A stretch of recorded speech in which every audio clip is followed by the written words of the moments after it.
40 mètres, les gars. Le quiz. 40 mètres, les gars. Le quiz.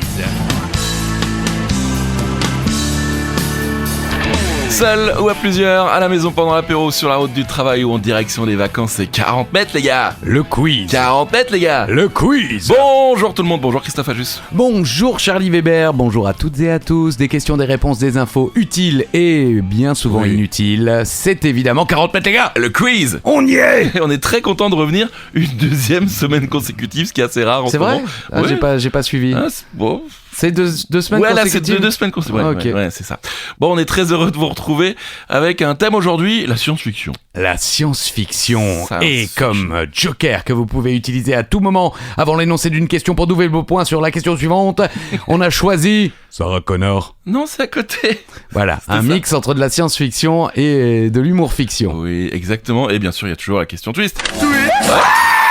Accompagné de ces hurlements, la question twist, c'est vous qui décidez. Plus 1000, moins 1000, on change de pantalon, on change de maison, on change de télé, chérie. Allez, on achète plus grand. Ouais. C'est un peu ça. Bah oui. C'est un peu le débat à la maison en ce moment. Ouais, tout le monde change de télé, bien sûr. Il y a l'euro, C'est vrai. Bah oui, Il y a l'euro, il y a les Jeux Olympiques. Bien sûr. Qu'est-ce qu'il y a encore? Je sais pas, il y a des trucs. Ouais, il y a plein de trucs. Bon, science-fiction. Et c'est moi qui commence. Sarah Connor. Non, c'est à côté. Voilà le Joker.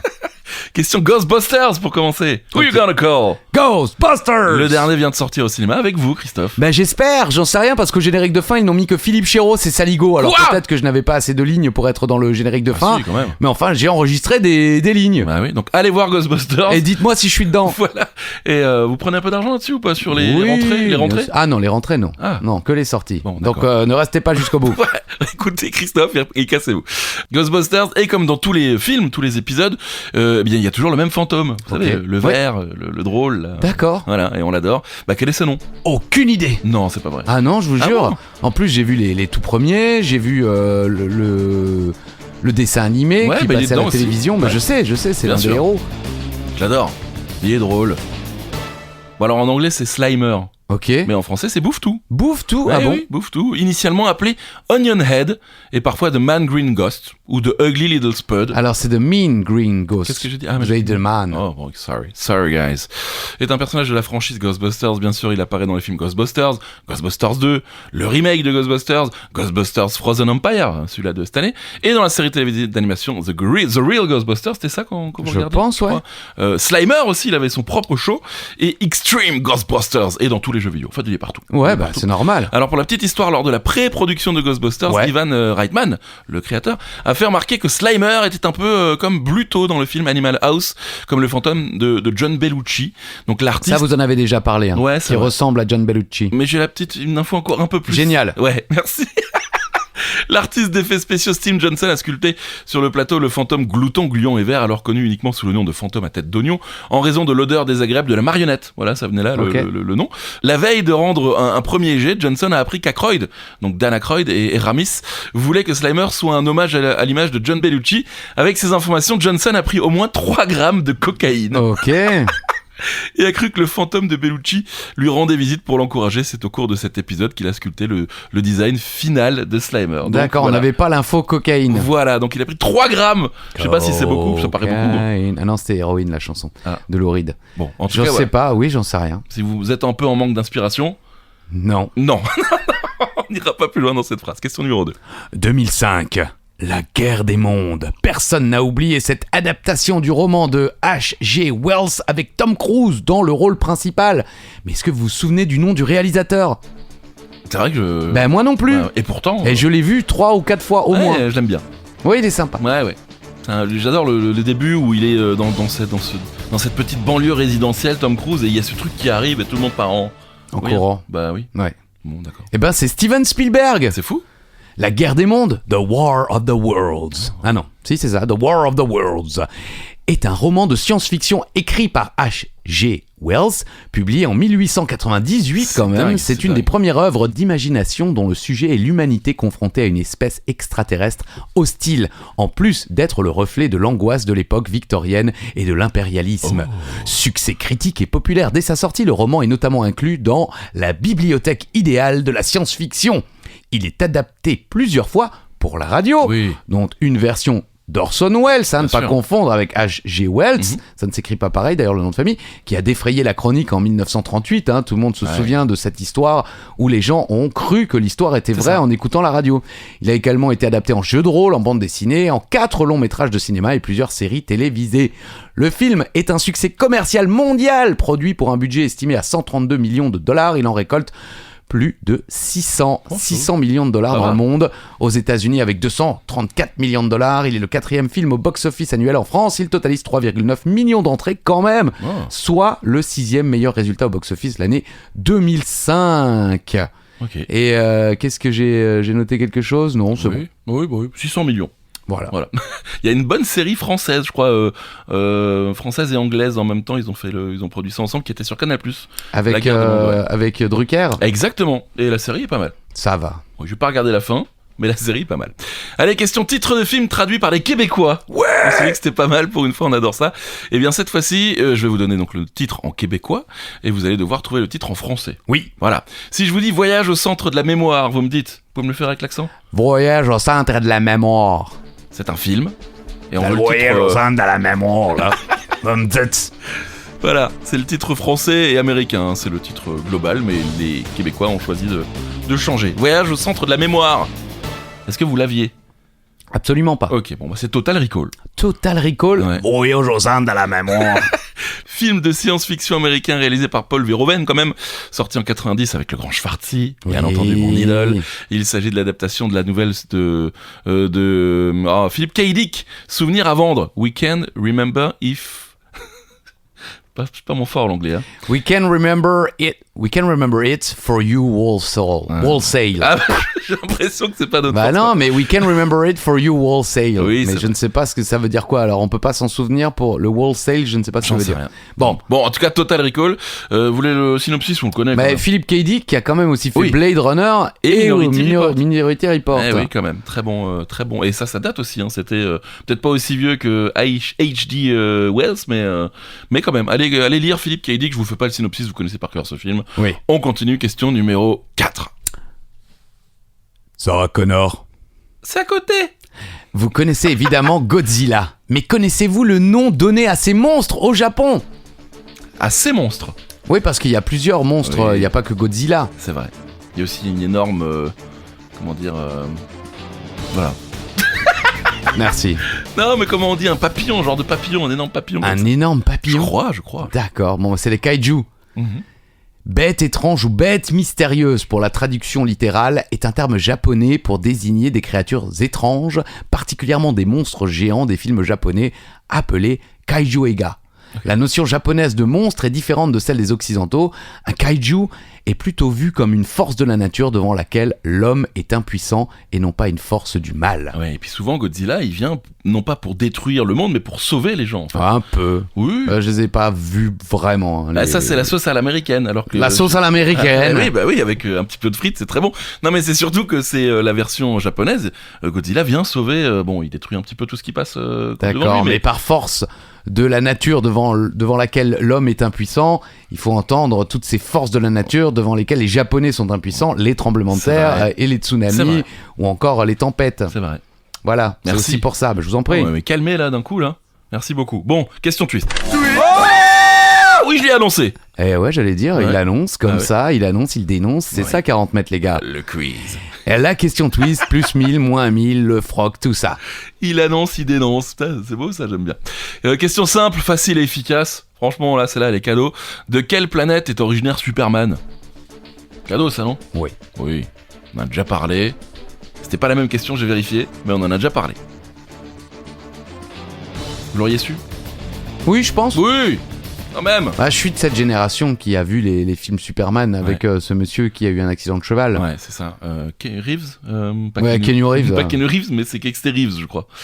Ouais. Voilà. Allez, Krypton. Bien sûr, Krypton est une planète fictive que l'on retrouve dans les bandes dessinées éditées chez DC Comics. Elle est la planète d'origine du personnage Superman et Supergirl. Ouais, Ça me paraît logique. Oui, bah bien sûr. La planète fut introduite par Jerry Siegel et Joe Shuster dans le numéro 1 d'Action Comics en juin 1938, c'est incroyable. La planète est décrite et dessinée dans le numéro 1 de Superman Ouais. en juin 1939. Krypton est la planète natale de Kal-El. Kal-El, Je sais pas. Kal-El, bien sûr, c'est ça. Kal-El, c'est le nom de Superman, et de Kara Zor-El, Supergirl. Kal-El fut envoyé sur Terre par son père Jor-El, avant donc. la destruction de Krypton.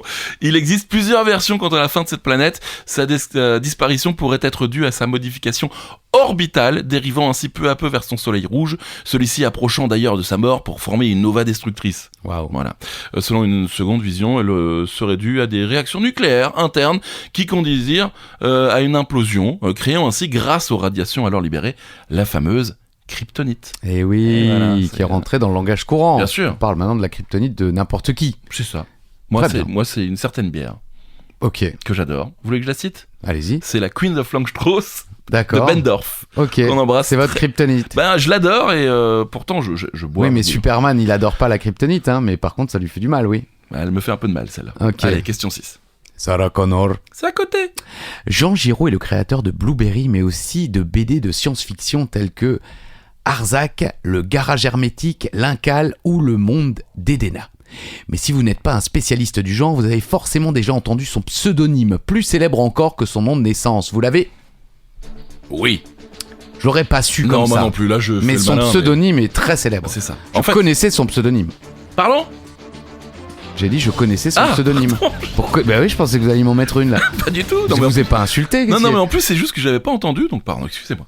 Mobius. Bien sûr. Jean Giraud, connu sous son vrai nom et sous les pseudonymes Mobius et Gire, ou Guire, je ne sais pas, né le 8 mai 1938, c'est passé beaucoup de choses, Incroyable. l'après-guerre. C'est fou. Ah non, l'avant Avant. d'ailleurs. Ouais, bon, alors, bon, à nos gens sur Marne.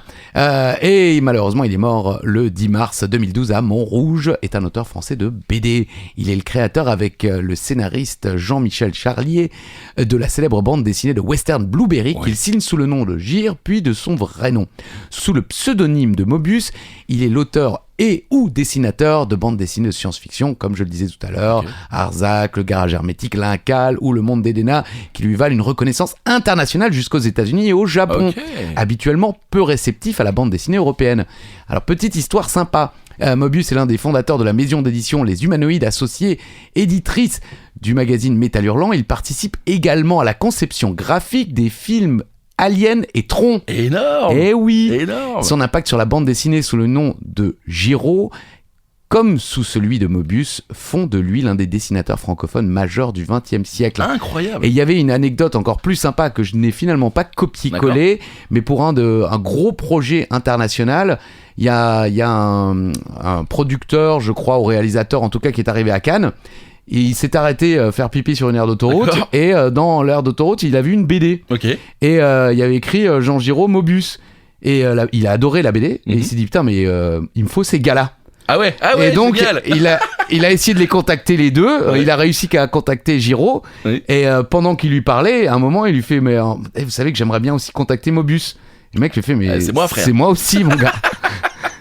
C'est génial. Et voilà. Donc en tout cas, Alien, Tron et d'autres grandes productions américaines ont fait appel à lui. Ils avaient bossé aussi, je crois, sur la première version de Dune, là, où on en avait Oui, parlé. Ouais, exactement. voilà. Ouais, le mec est en place. Bravo, Mobius, bravo. était.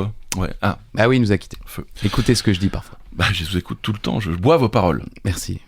Attention, je vais m'auto-lancer. Charlie, musique. Vous connaissez ? On en a déjà parlé. Oui, mais pas de cette chanson. Ok. Parce que la chanson s'appelle Science Fiction. Du coup, c'était un peu dans le. un peu dans le thème. Mhm. Dans quel film ou encore quelle comédie musicale, indice, entend-on cette chanson Science Fiction ? J'aurais pas reconnu. Moi non plus. Parce que je ne me souviens que de la chanson phare du film. Et de la comédie musicale. Je sais pas si c'est les mêmes chansons du coup. Peut-être. Si. Ah oui, si quand même. Si, Bon si. d'accord. Ok. Bon, c'est du classique hein. Je l'ai vu il y a longtemps. Faudrait que je le revoie. Oui. The Rocky Horror Picture Show. Oui. Voilà. Oui, tout à fait. Voilà, est Ouais. une comédie musicale de Richard O'Brien, créée en 73, hommage au film de série B d'épouvante. La pièce est prétexte à un délire musical rock'n'roll sexuellement débridé et plein d'humour, bien sûr. Son adaptation au cinéma est en 75 sous le titre de Rocky Horror Picture Show, et peu à peu devenu culte. Le film détient d'ailleurs le record de la plus longue sortie en salle de l'histoire du cinéma, puisque plus de 40 ans après la première projection, il fait encore partie de la programmation de plusieurs salles à travers le monde. Le Rocky Horror Picture Show est une suite Oui, bah oui. eu une suite officielle en 81, nettement moins connue, Shock Treatment, ainsi qu'un remake télévisuel en 2016. Ah bon. Je savais pas ça. Non, moi non Je savais plus. pas. The Rocky Horror Show fut monté en français en avril au théâtre de la Porte Saint-Martin dans une mise en scène de Pierre Spivakov, qui interprète également le rôle de Frank Henfurter, et l'adaptation des paroles confiées à Alain Boublil, qui est le père de... Max. Pas du tout. Ok. Elle était bonne. Voilà. Question numéro 8. Sarah Connor. C'est à côté. Charlie, les chiffres. 15 307 095 spectateurs. Wow, des chiffres. Les Italiens. C'est le plus gros succès d'un film de science-fiction au box-office français. À votre avis, quel est ce film sorti en 2009 ? Un indice, je ne l'ai pas vu et on en a déjà beaucoup trop parlé. C'est vrai. Puis on avait dit, le 2, ça marchera jamais. Et le 2 se classe en deuxième position des films science-fiction les plus vus de l'histoire du box-office français. Oh, on a du nez. Le 2, marchera pas. Avatar, bien sûr, de James Cameron, sorti donc en 2009, 15 347 095 spectateurs. En deuxième position, Avatar, la voix de l'eau, quand même 14 537 spectateurs. En troisième position, Star Wars épisode 7, Le Réveil de la Force, 2015, avec plus de 10 millions. 20 milieux sous les mers, quand même, de Richard Fleischer, 54. 9 623 754 spectateurs pour 20 milieux sous les mers. Et enfin, pour ce top 5, E.T., l'extraterrestre de Steven Spielberg, 82. 9 453 284 spectateurs. C'est fou, hein, parce que 20 milieux sous les mers, c'est quand même 54. 9 millions de gens qui sont allés au cinéma. De spectateurs, de gens qui sont allés au cinéma. Ouais. Après, je ne sais pas si ça comptabilise les vues à travers les temps, parce qu'il a dû sortir et ressortir.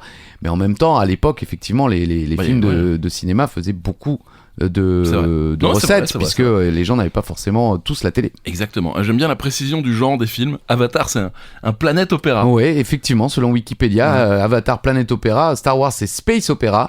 20 milieux sous les mers, aventure. Et E.T., Contact. Ça vous parle ? Quel film ?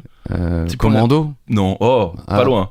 C'est quoi ? Predator. Ah, Predator. Ah bon, Contact, il dit. Oui, Contact. Pourtant, c'est un de mes films préférés de Shorty. Vous savez, quand il est avec la celle qui tourne, Ouais, la sulfateuse, la gigoteuse. C'est ça, et il tire comme ça, il fait une clairière, pardon. Putain. Et il gueule Contact. Vous vous souvenez ? Oui. Merci. C'est qui tire ? C'est Schwarty ? Non, c'est l'autre musclé ? Non, c'est celui qui a pas de cheveux. L'un des blacks qui n'a pas de cheveux, qui perd son pote justement. Qui perd son pote avec les lunettes là. Ok. Plus les noms. C'est pas Apollo Creed ? Non, c'est pas lui. Okay. Lui, il se fait couper le bras quand il a un Uzi à la main. Bon, question numéro 9. On fera un spécial Predator un jour. Allez, écoutez ça va vous mettre dans l'ambiance, les amis.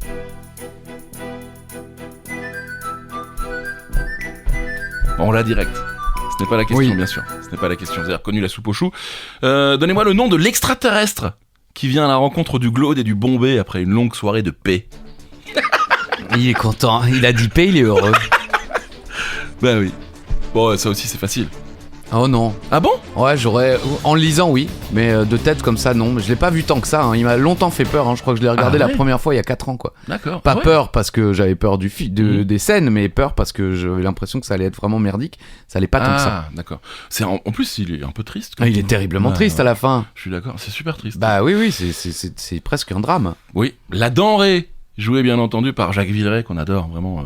Un grand monsieur. La soupe aux choux est un film français bien sûr, réalisé par Jean Giraud, sorti en 81. J'aurais mis ça quelques années avant, mais bon.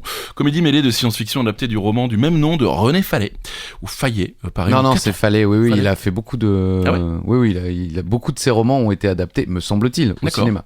Ce qui est bien, c'est que le livre est sorti en 80, le film est sorti en 81. Ils avaient pas le temps, n'ont pas attendu les gars. C'est un bon livre. Allez, on en fait un film. Le film rassemble les acteurs Louis de Funès, bien sûr, dont c'est l'avant-dernier film d'ailleurs. Jean Carmé et Jacques Villeray. À sa sortie, le film est un succès commercial modéré en comparaison des habituels succès de Louis de Funès et reçoit des critiques majoritairement négatives de la part des professionnels. Cependant, il est considéré comme un film culte par le public et réalise toujours de bonnes audiences à la télévision. Alors pour vous donner envie de le voir, si vous ne l'avez jamais vu, deux amis de longue date vivent dans un hameau campagnard. Ils sont septuagénaires et sont tous l'un pour l'autre. Claude Ratignier dit le Glaude, un sabotier veuf, et Francis Chéras dit le Bombay à cause de sa bosse. Et Puisatier, leur lieu dit... Meubles et décoration. Bon, en gros, ils s'entendent très bien. Ils passent des soirées à boire des coups et à manger. Ouais. Et un soir, ils pètent sous les étoiles. Et puis, il y a un extraterrestre qui Qui est arrive. attiré par C'est- ça. Voilà, c'est la denrée qui vient de la planète Oxo. Et puis après, s'ensuit des moments drôles et des moments beaucoup moins drôles. À la fin. Ouais, il est- non. Ouais. il est Bon, à la tragique. fin, si on peut vraiment spoiler, la fin est quand même belle. Elle est. Oui, mais. La Enfin, fin, ils partent avec les copains, quoi. oui, mais il y a sa femme qui revient à la vie. Ouais, je sais. Puis elle part avec Et un elle est jeune et elle part avec ouais. un jeune. Non, ça c'est très triste. Bon, on vous a niqué le film, mais si vous avez envie de le voir, allez le voir quand même, c'est un classique. Question numéro 10. Charlie, Oui. allez-y. Je ne suis pas un animal. Je suis un être humain. Oui. Passage hautement tragique et hautement célèbre, en tout cas pour ma génération. Je n'ai jamais vu ce film. Moi non plus. Mais je connais, je ne suis pas un animal, Oui. je suis un être humain. Je l'ai beaucoup entendu et répété dans la cour d'école sous les railleries de mes camarades. Oh. De quel film est tiré ce célèbre et légendaire dialogue? C'est vrai qu'on connaît un peu cet extrait, mais j'ai jamais vu le film. Bah, moi non plus. Et je suis pas certain d'avoir envie de le voir. Ben ouais, moi non plus. Moi non plus. Ça doit être encore plus tragique que la soupe aux chevaux. Je pense. Pardon, c'est pas drôle. Elephant Man. Oui. Elephant Man, titre original The Elephant Man, Ah. bon, est un film américain réalisé par David Lynch. Incroyable. Eh ouais, sorti en 1980. Ce film tourné en noir et blanc est une adaptation romancée des mémoires de Frédéric Treves, le médecin qui prit en charge Joseph Merrick, surnommé Elephant Man, Ouais. l'homme éléphant, dû au fait de ses nombreuses difformités. Dans le film, le personnage porte le prénom de John Merrick. Alors, il a gagné de nombreux prix, hein, notamment le César en 1982 Oh. du meilleur film étranger. Joli. Voilà. Bah, voilà. Bah, c'est David Lynch, quoi. David Lynch, 1980, Elephant Man, qui, dans les années, dans le siècle dernier, Ouais. c'était une réplique qui était régulièrement utilisée comme ça. Je ne suis pas un animal, je suis un être humain. Je ne suis pas un animal. Sarah Connor. C'est à côté. Je sais pas pourquoi il est russe tout d'un coup. C'est vrai. C'est parce qu'il joue dans Double Contact. C'est Ah bon ça, non? Je sais C'est pas. pas Double Contact où Schwarty était russe? Non, parce que moi je fais la version Double en détente. plus. Oui, Bon, la version- bref. Les nuls.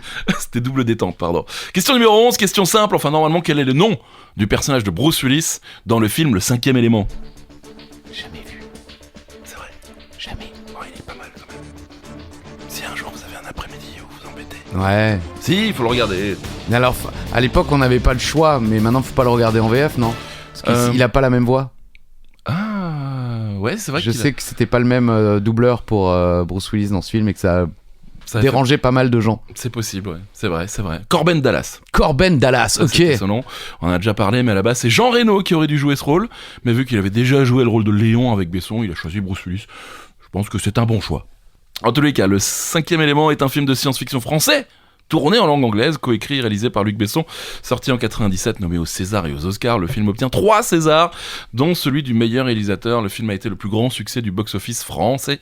En 97, il fait partie des productions françaises ayant fait le plus de recettes à l'international. Malgré un accueil critique mitigé, il a également acquis le statut de film culte. Ouais. Comme La Soupe aux choux, petite info mode, Allez. les costumes futuristes et hauts en couleur qui habillent tous les personnages du film Mhm. sont signés Jean-Paul Gaultier. Ben voilà, il a dit l'Ovalie, c'est moi, je fais le 5e élément.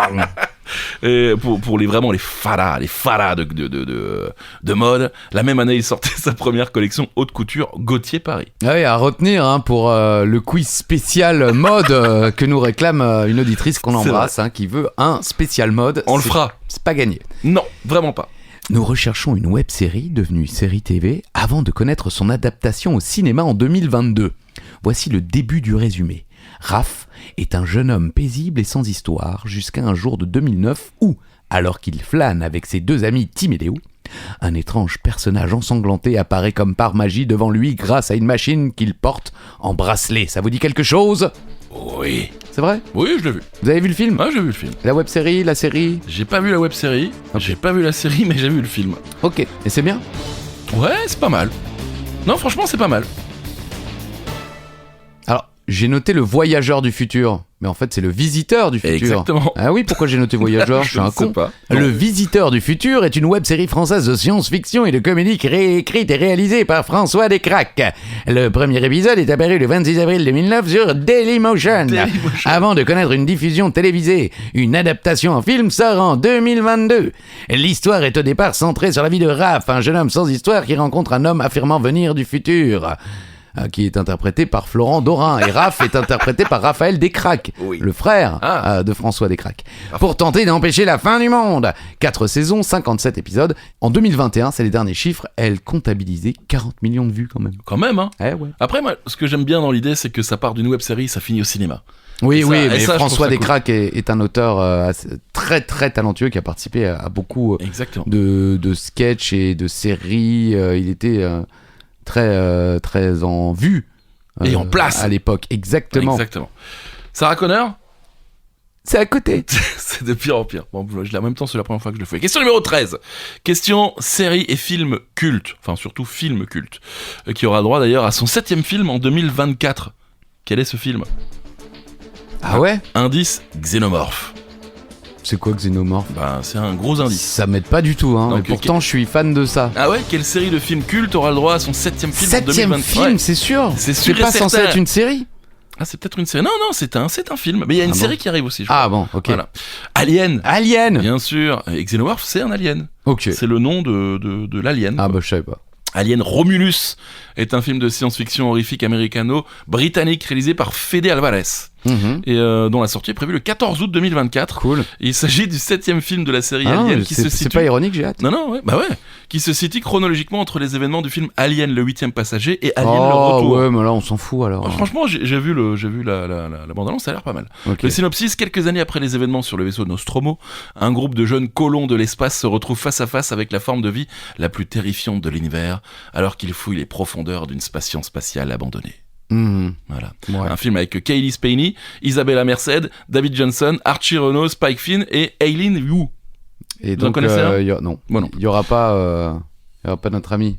Si connais? Bah ouais. Bah non, Ok. désolé. Tant Bah, en revanche, vraiment, la bande-annonce est cool et c'est coproduit par Ridley Scott. Donc normalement, on garde les codes du genre. Oui, merci, mais enfin c'est lui qui a fait Prometheus et Convenante, donc Bon, c'est pas faux. ah ouais. Mais bon, je regarderai avec Oui. grand plaisir. Oui, bon, c'est le 7e, après Alien le 8e passager, Alien le retour, Alien 3, Alien la résurrection, Prometheus, Alien Covenant, et donc Alien Romulus qui arrive le 14 août, voilà. Franchement, ça a l'air pas mal. On le regardera quand même. Ok. Ouais, ça va. Nous recherchons un écrivain français considéré par beaucoup comme le père de la science-fiction à la française. Oh. Il est notamment l'auteur de Ravage, la télévision Œil de demain, ça va être assez hallucinant, vous allez Ouais. voir ça si vous ne connaissez pas, La Nuit des Temps ou encore L'Enchanteur. De qui s'agit-il? Pas facile, je sais. Pas facile, et en même temps, là, vous m'avez vendu avec... À la télévision Œil de demain, vous connaissez forcément, Ouais, ok. parce Ah. que les images sont diffusées régulièrement sur les réseaux. D'accord. Vous allez voir. Je vais voir. René Barjavel. René Barjavel, né le 24 janvier 1911 à Nyons, dans le Drôme, ou Nyon, je Dans ne sais la pas. Drôme. Ouais, j'ai dit le Drôme. Oui, Ah c'est pas grave. Le Drôme de Marseille. Exactement. Est mort le 24 novembre 85 à Paris, dans la 14e.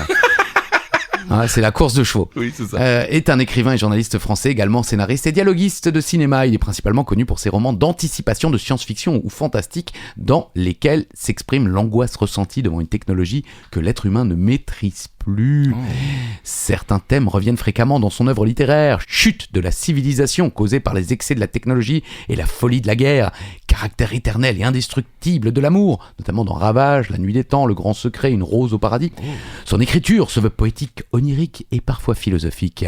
Il a aussi abordé dans ses essais l'interrogation empirique et poétique de l'existence de Dieu, notamment la fin du tigre. La fin pour la nourriture, ouais, c'est pas le début du commencement. Et le sens de l'action de l'être humain sur la nature. Pour info, c'est de l'adaptation en documentaire de la télévision Œil de demain que sont tirées les célèbres images dans lesquelles on découvre ce que devrait être le futur de ce média. Charlie, enregistrement. Plus besoin d'acheter un journal, on se branchera sur l'émission d'information, ou sur l'éditorial politique, ou sur la chronique de mode, ou sur le compte-rendu sportif, voire même sur un problème de mots croisés. Et la rue présentera un singulier spectacle.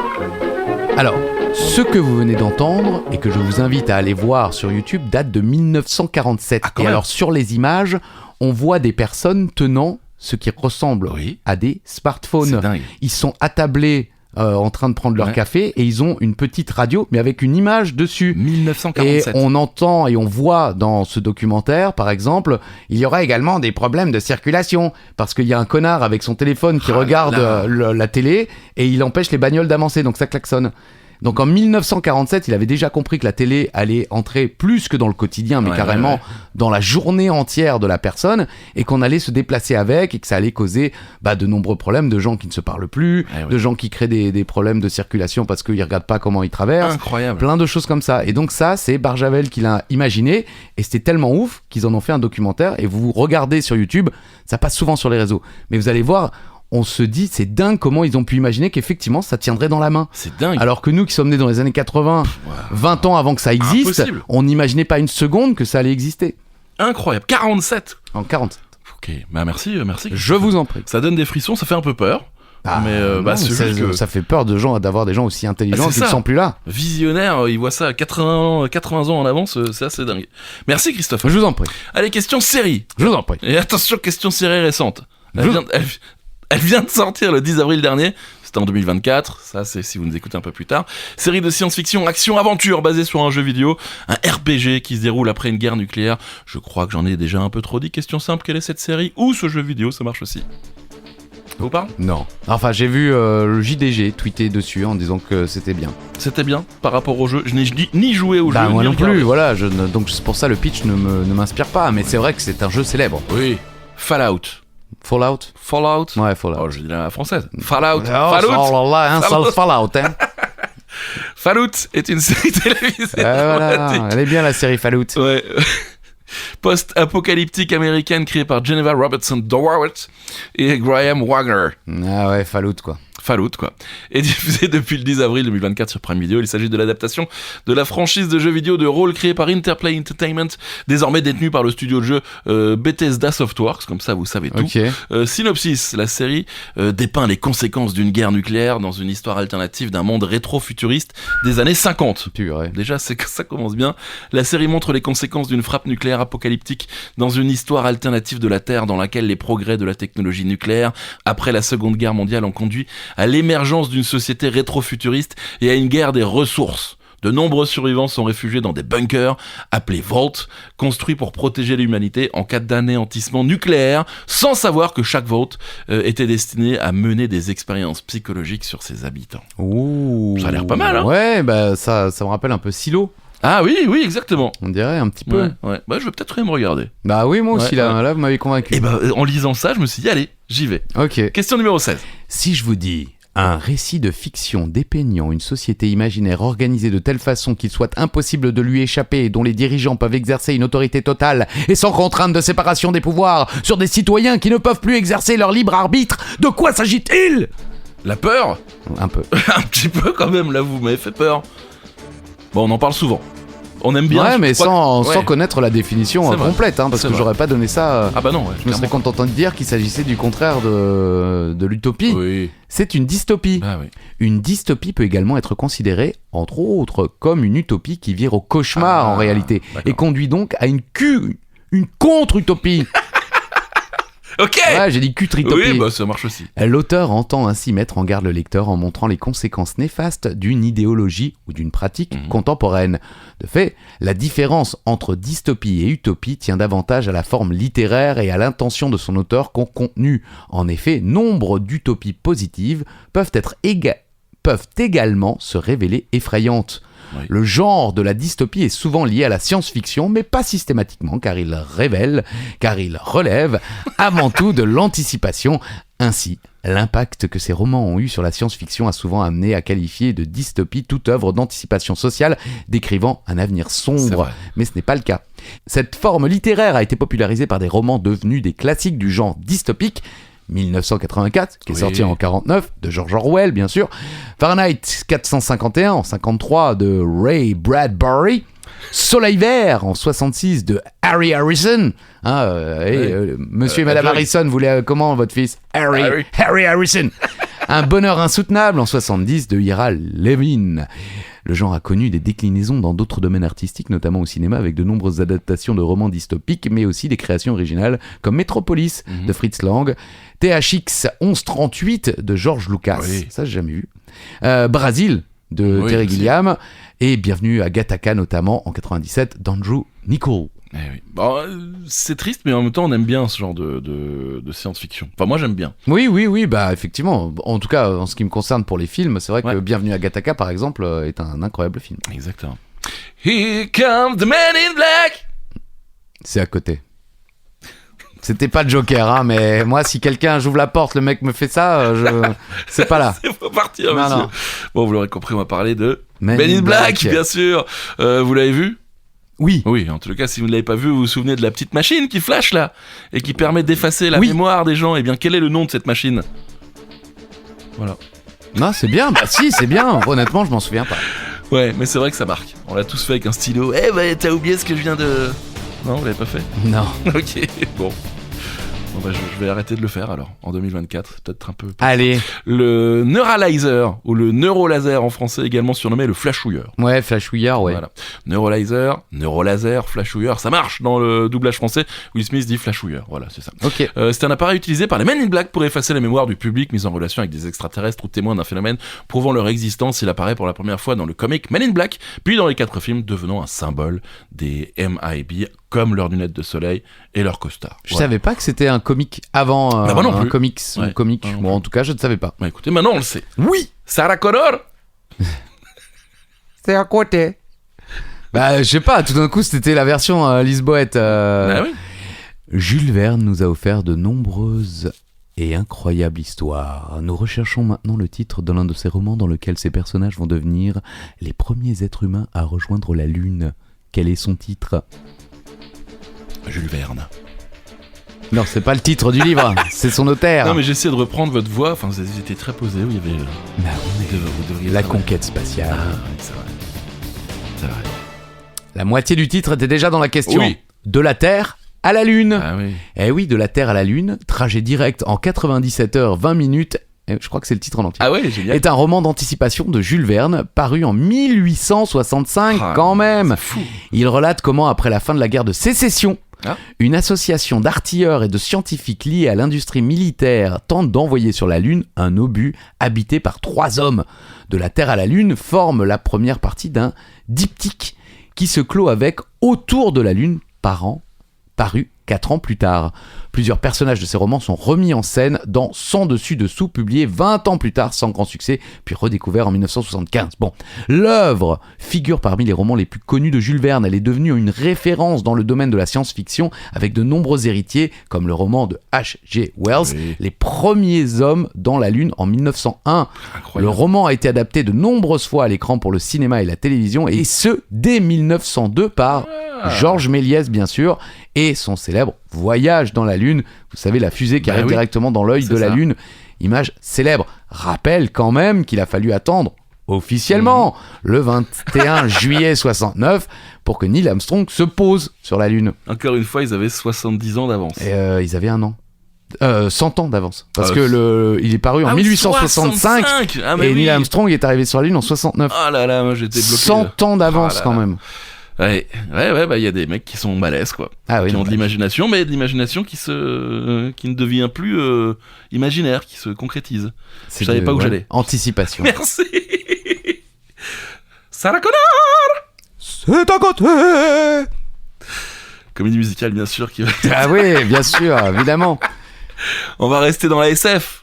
En même temps, c'est le thème du jour. Direction le film Retour à le futur. Ça faisait longtemps. Oui. Dans le 3e volet de cette trilogie, à la fin, la DeLorean est détruite. On s'en souvient. Ouais. Mais Doc réapparaît avec un train. Avec un train. Ouais, un train à voyager dans le temps. Il est avec sa femme, Clara Clayton Brown, la professeure. Bien sûr. Voilà. Et il nous présente ses 2 enfants. Ouais. Quels sont les prénoms de ces 2 enfants? Eh oui. Petit indice, il y a pas longtemps. C'est-à-dire que Oui, bah Voilà. c'est-à-dire qu'on a évoqué ces 2 prénoms sous forme d'un nom il y a quelques instants. c'est ça, c'est gratos, ça fait plaisir. Jules et Vern. Eh oui. Eh oui, de leur vrai nom, Jules Eratosthène Brown, interprété par Todd Cameron Brown. Ok. Voilà. Le fils aîné d'Emmett Brown et de Clara Clayton. Et Vern Newton Brown, interprété par Daniel Evans. Ok. Voilà. Evans. Evans, c'est mieux, ouais. Le fils cadet d'Emmett Brown et de Clara Clayton. Les prénoms des deux enfants Brown sont une référence, bien sûr, à Jules Verne. Ouais, s'en doutait voilà, pas. ouais, c'est ça. L'auteur favori de Doc et de Clara. Et il y a une petite anecdote. Ouais. Voilà, vous ne verrez plus jamais la fin de ce film de la même manière, puisque l'un des deux gamins, Jules ou Verne, je sais pas, pendant la séquence, regarde la caméra qui filme. Donc il filme la scène Ouais. et lui fait un petit geste de la main en disant viens, avance vers moi. Et on voit, moi je vois plus que ça. Vous voyez la scène ou pas? Le gamin regarde la caméra parce que le caméraman lui fait un geste en lui disant avance vers moi, c'est ça? Non. Non, c'est le gamin qui dit à la caméra avance vers Exactement. moi. Ah ouais, le gars il donne des ordres. Quoi. Exactement. Donc en fait, on voit la scène où on s'embrasse et tout, et en fait, il y a le gamin derrière qui regarde la caméra et qui fait un petit geste de main comme ça en disant viens, approche-toi avec la caméra. Viens, Et j'ai ben- envie de te faire l'amour la caméra. Si vous aviez la ref, si vous avez déjà vu ça, n'hésitez pas à nous le dire sur les réseaux sociaux. Puis après, on a quand même des jeux de mots avec la question de la semaine dernière. Je vous en dis un peu plus tout à l'heure. Si comme moi vous n'avez jamais regardé Star Trek, vous allez peut-être réussir à répondre à cette question. Qui sont ces extraterrestres originaires de la planète Chronos, dont la langue est devenue une vraie référence de la pop culture? Jamais vu, et pourtant on connaît. Mais évidemment, Bien parce sûr. que dans chaque... Épisode de Big Bang Theory. par exemple, Oui. ou même dans les Simpsons, Oui, hein, c'est vrai. puisque la langue est régulièrement citée par le vendeur de BD. Ah oui, c'est vrai, c'est Eh vrai, oui, c'est vrai. le Klingon. Oui. Les Klingons sont, alors c'est également le nom de cette race d'extraterrestres. Ah, Les ok. Klingons sont dans l'univers de fiction de Star Trek une espèce d'extraterrestre originaire de la planète Chronos. Ok. Ou en Klingon. Alors la prononciation est peut-être pas la bonne. Le Klingon est une langue fictive également de l'univers de fiction de Star Trek. Elle est la langue de la race extraterrestre Klingon. Logique. C'est bizarre. Elle a été créée en 1985 par Mark Okrand dans les studios qui produisent les séries Star Trek. Sa syntaxe est agglutinante. La grammaire de la langue est inspirée de celle des langues amérindiennes. Elle fait l'objet d'un enseignement aux États-Unis Incroyable. et un institut lui est consacré, le Klingon Language Institute. Mais non. Ce dernier a notamment traduit en Klingon et publié l'épopée de Gilgamesh. Livre très intéressant de l'époque sumérienne, encore une fois, hein, j'aime la citer. Je vois. Tao To King, bon ça je ne connais pas, beaucoup de bruit pour rien, et Hamlet. Incroyable. Ah, voilà. C'est drôle. Alors là par contre, amusant, Ah.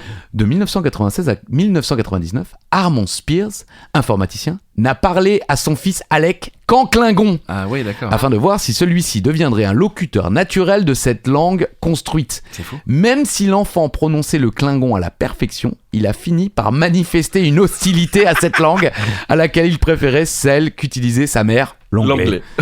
Le pauvre. Putain, il y a gamin. des mecs, je veux dire, Armand Spears, il s'est dit, je vais pourrir la vie de mon gosse. Clair, quoi. Pendant 3 ans, je vais te parler qu'en Klingon, connard. Non, parce que le petit, pauvre. ouais, bon, Dieu merci, sa mère lui parlait en anglais, Oui. mais vous imaginez parler dans Horrible. une langue que seul papa peut comprendre.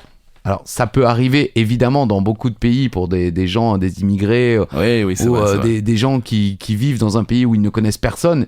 Ça arrive évidemment, mais il y a quand même Ah, là, c'est autre de chose. quoi regarder, lire dans cette langue. Ouais. Là, y Mais a là, rien. en Klingon, bah, à part te taper Hamlet ou l'épopée de Gilgamesh ou Star Trek, l'intégrale. Oui, c'est ça. J'aime bien. Il a fini par manifester une hostilité. Ouais, au bout d'un moment, il a dit non, j'en ai ras le cul maintenant. J'en ai marre. Voilà. Je sais pas comment on dit ça en Klingon. Bah, on ne moi saura non plus. jamais. Bah, on demandera au fils, à Alec. Le pauvre. Bon, bah, c'est la fin de cet épisode de 40 mètres, les gars. Mais attention, on a bien sûr la question qui vous permet de gagner des cadeaux que vous ne recevrez Jamais. bien sûr. Alors, la semaine dernière, c'était quelle saison se trouve après le printemps? Vous vous souvenez? On avait demandé à faire des jeux de mots. Ouais. Voilà. Et on en a eu quelques-uns. Il y a Amaury qui nous dit j'y étais, les gars. Ah, bien vu. Bravo. Il y a Fabulous Fab qui écrit les Étéliens. Joli. Pas mal aussi.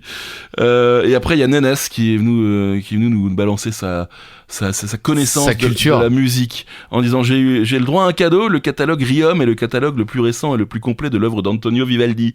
Il a été établi par le musicologue danois Peter Riom et publié en 73. C'est ce catalogue qui est systématiquement utilisé pour les éditeurs de partitions et d'industrie du disque. À chaque œuvre de Vivaldi, on associe un numéro précédé de RV ou R. Ah, c'est pour ça Voilà. alors. Merci. Parce que je me disais jusque-là, j'en avais rien à carrer. Eh oui. Mais c'est à la fin, ça te merci. Merci Nanès.